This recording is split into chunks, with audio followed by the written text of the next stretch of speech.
Assalamualaikum warahmatullahi wabarakatuh. Shalom, Om Swastiastu, Namo Buddhaya. Salam sejahtera bagi kita semua. Terlebih dahulu saya akan memperkenalkan diri saya. Halo, perkenalkan nama saya Mary. Saya mahasiswa baru di Universitas Sesongul Unggul tahun 2020, Fakultas Ilmu Komunikasi dan mengambil jurusan Hubungan Masyarakat. Pada hari ini saya akan membahas tentang COVID-19. Dulu, COVID-19 berada di suatu kota di Tiongkok, yaitu kota Wuhan.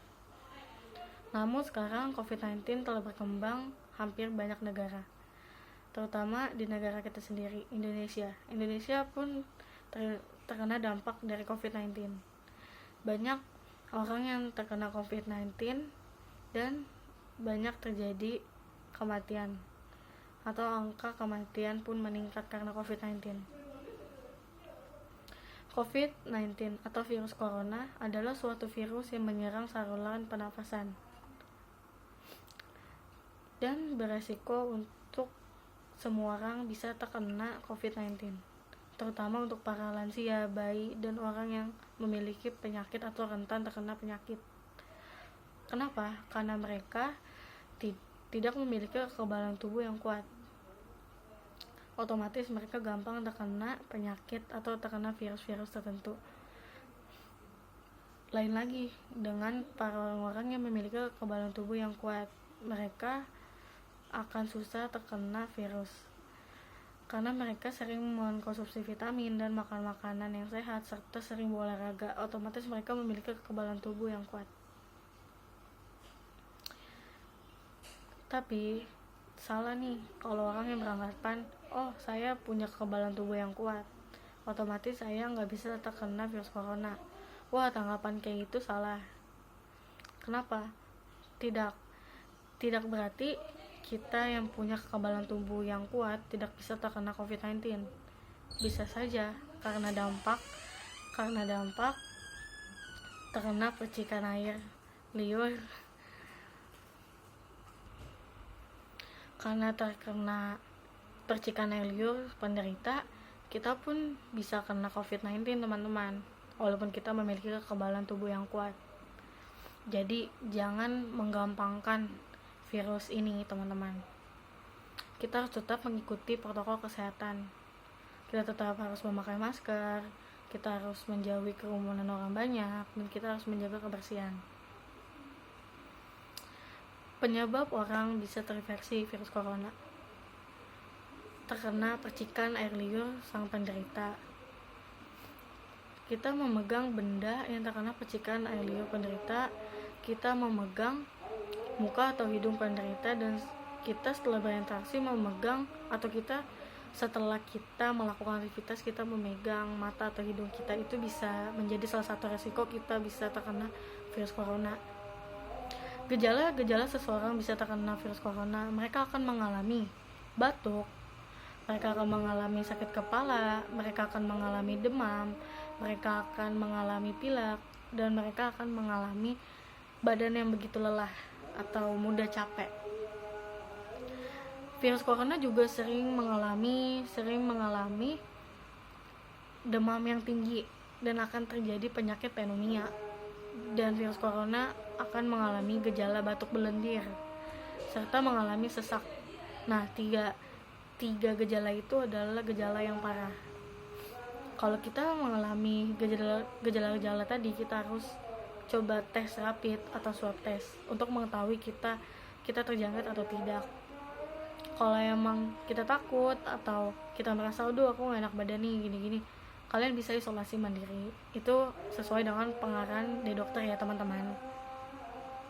Virus corona juga berdampak pada perekonomian di dunia, termasuk Indonesia. Kenapa? Virus corona terjadi secara bersamaan dengan perkembangan yang ada. Karena adanya virus corona, kita menghadapi virus corona atau menghadapi virus corona dari awal bulan Maret hingga kini. Dan karena virus corona tersebut berimbas pada banyak sektor, banyak mall-mall, banyak perusahaan, banyak restoran-restoran yang tutup karena virus corona. Otomatis banyak perusahaan yang tutup, bahkan sampai bangkrut. Banyak karyawan-karyawannya di PHK oleh perusahaan-perusahaan, dan terjadi pengangguran yang banyak atau mengalami kelaparan karena kita tidak ada pendapatan.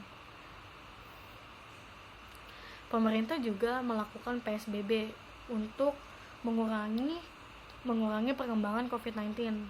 Namun menurut saya sendiri PSBB yang ada di Indonesia kurang efektif. Kenapa? Mungkin efektif di beberapa daerah di Indonesia, tetapi masih banyak tempat yang tidak menjalankan PSBB. Mungkin menjalankan hanya sebagian. Masih banyak mereka-mereka yang pergi bepergian tanpa menggunakan masker. Saya sering menjumpainya di jalan-jalan dan sering tidak menjaga kebersihan. Banyak orang yang acuh karena virus corona tersebut. Mereka berpikiran mungkin virus corona bukan virus yang serius atau cuma bohongan atau gimana, karena mereka berpikiran, oh belum ada nih kerabat saya yang terkena virus corona. PSBB menurut saya kurang efektif, kecuali PSBB dijalankan dengan peraturan yang ketat. Di setiap tempat ada yang menjalankan peraturan atau diketatkan.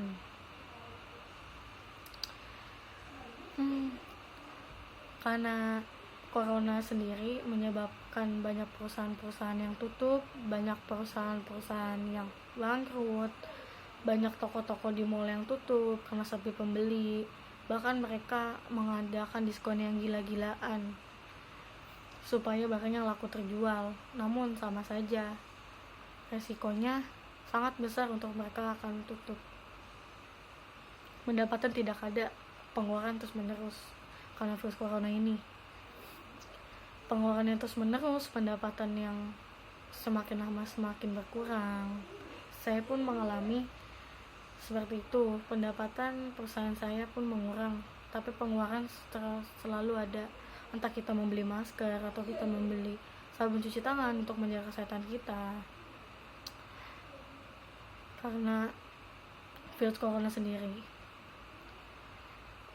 orang banyak yang mengalami kelaparan bukan karena virus corona, tetapi karena mereka tidak memiliki pekerjaan, sehingga mereka tidak memiliki pendapatan, tidak memiliki uang untuk membeli makan. Banyak mereka sakit karena kelaparan, bahkan ada mereka yang meninggal karena kelaparan. Mungkin banyak beberapa orang yang beruntung masih bisa bekerja saat ini. Coba kita lihat orang-orang yang ada di pinggiran jalan atau orang-orang yang mengalami PHK. Mereka susah mencari kerja saat pandemi saat ini karena tidak banyak perusahaan akan mencari karyawan baru. Bahkan perusahaan malah akan mengurangi karyawan-karyawannya. Makanya kita selaku orang-orang yang masih beruntung, yang masih bisa kerja, yang masih bisa makan hari ini, yang masih bisa menikmati kesehatan kita harus menjaga kesehatan kita, harus menjaga kesehatan orang-orang terdekat kita. Kenapa begitu? Kalau kita berpergian keluar, kita langsung berinteraksi dengan orang-orang rumah, entah itu orang tua kita, entah itu nenek kita, atau anak bayi. Mereka lebih gampang terkena virus corona. Kita mungkin punya kekebalan tubuh yang kuat, teman-teman, tapi belum tentu mereka memiliki kekebalan tubuh yang kuat. Maka dari itu kita harus menjaga kebersihan. Dengan apa caranya? Dengan kita kalau berpergian kemana-mana, kita harus menggunakan masker, kita harus cuci tangan atau menjaga kebersihan dalam diri kita. Setelah kita pergian, kita pulang, kita harus mandi. Jangan langsung interaksi dengan orang-orang di rumah. Dan kalau bisa, kita ketemu dengan orang yang tidak memakai masker, kalau bisa kita tegur kayak, misi mas, kenapa tidak pakai masker? Apa kita nggak takut terkena virus corona? Usahakan kalian harus bisa mengingatkan mereka dengan apapun caranya. Ingat teman-teman, kita harus mematuhi protokol kesehatan ya teman-teman. Kalau bisa jangan pergi-pergian ke tempat yang ramai. Kalau begitu, kita sering kayak gitu, corona tidak akan hilang atau tidak akan berlanjut dengan waktu yang cepat. Kita semua pingin corona cepat berlalu kan teman-teman. Kita harus menjalankan protokol kesehatan dan menjaga kesehatan kita demi corona cepat berlalu. Sekian itu pendapat saya mengenai corona. Itu pendapat saya atau penyampaian saya mengenai corona, teman-teman. Terima kasih.